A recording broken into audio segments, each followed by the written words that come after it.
Mail factor infertility क्या होता है, उसका डायग्नोसिस हम कैसे कर सकते हैं, स्पर्म काउंट कम क्यों होता है और ज़ीरो स्पर्म काउंट के रीजंस क्या हैं। तो जानिए इन्हीं सारे क्वेश्चंस के आंसर्स इस वीडियो में, लेकिन आपको इसके लिए ये वीडियो एंड तक देखना पड़ेगा। हाय, आज के हमारे वीडियो का टॉपिक है मेल फैक्टर इनफर्टिलिटी के रीजंस। तो मेल फैक्टर इनफर्टिलिटी के समझने के पहले हमें फर्टिलिटी का फिजियोलॉजी समझ के लेना पड़ेगा। तो नॉर्मली हमें प्रेगनेंसी रहने के लिए एक एग लगेगा और एक स्पर्म लगेगा।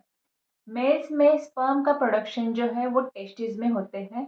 टेस्टिस जो है वो एब्डोमिनल कैविटी के बाहर है, स्क्रोटल सैक्स में होते हैं। प्रोडक्शन के बाद जो स्पर्म्स स्टोर होते हैं टेस्टिस के पीछे ही एक ऑर्गन है जिसका नाम है एपिडिडमिस। उसके अंदर स्पर्म स्टोर किए जाते हैं और वहाँ से एक लंबा ट्यूब निकलता है जो एब्डोमिनल कैविटी में मतलब पेट में चला जाता है और वो ट्यूब फिर निकल के प्रोस्टेट और सेमाइनल वेसिकल से होता हुआ बाहर आता है। मेल फैक्टर इनफर्टिलिटी का डायग्नोसिस हम कैसे करेंगे? तो उसके लिए एक बहुत ही सिंपल टेस्ट है सीमेन एनालिसिस। फीमेल्स के लिए तो बहुत सारे टेस्ट करने पड़ते हैं, लेकिन मेल्स के लिए बहुत आसान काम है। उनको सिर्फ एक स्पर्म सैंपल देना होता है जो कि 3 to 5 डेज के एब्सटेंस के बाद देना होता है।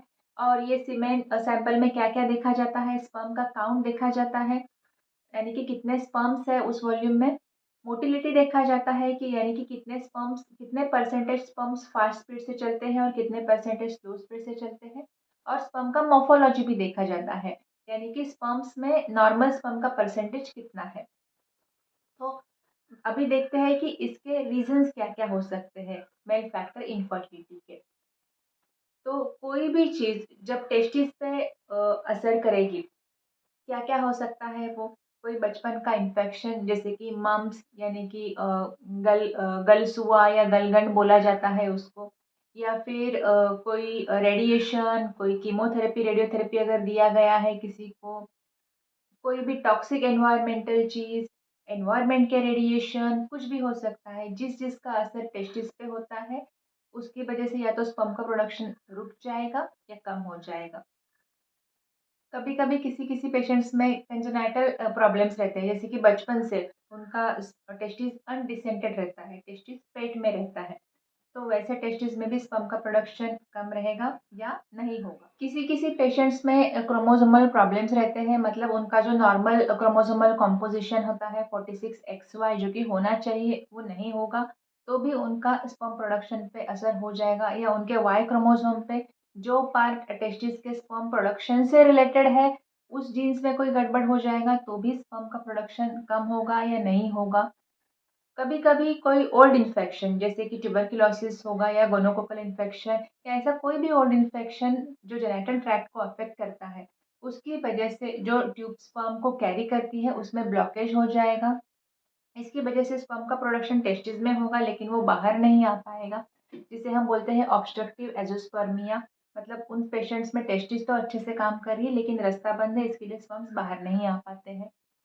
कभी-कभी किसी पेशेंट्स में ये इनफर्टिलिटी का रीज़न डायबिटीज़ भी हो सकता है। अनकंट्रोल्ड डायबिटीज़ की वजह से स्पर्म का क्वांटिटी मतलब प्रोडक्शन जो काउंट है उस पे भी असर होगा, उनका मोटिलिटी पे भी असर होगा, उनका डीएनए फ्रेगमेंटेशन भी बढ़ जाएगा।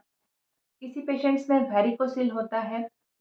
नॉर्मल माइल्ड ग्रेड के वेरिकोसिल से कुछ असर नहीं हुआ, लेकिन सीवियर ग्रेड के वेरिकोसिल से उनके स्पर्म के प्रोडक्शन के कैपेसिटी पे असर हो सकता है, उनके मॉर्फोलॉजी पर भी असर हो सकता है। और एक इम्पॉर्टेंट रीज़न है स्मोकिंग। कोई भी पेशेंट जब स्मोकिंग करता है या टोबैको च्यूइंग या टोबैको कोई भी फॉर्म में उनकी बॉडी में जा रहा है, तो डेफ़िनेटली उसका असर टेस्टिस पे पड़ ही जाता है। तो ये मेजर रीज़न्स है जिसकी वजह से मेल फैक्टर इनफर्टिलिटी हो सकता है। आई होप इस वीडियो से आपके डाउट्स क्लियर हो चुके हों, और अगर आपको फिर भी कोई क्वेश्चंस है तो आप नीचे कमेंट्स में पूछ सकते हो, या फिर आपको कंसल्टेशन के लिए आना है तो मेरा क्लिनिक मुंबई में है, चेंबूर और तिलक नगर एरिया में, और यूट्यूब से आने वाले पेशेंट्स को हमेशा फर्स्ट कंसल्टेशन फ्री रहेगा। Thank you.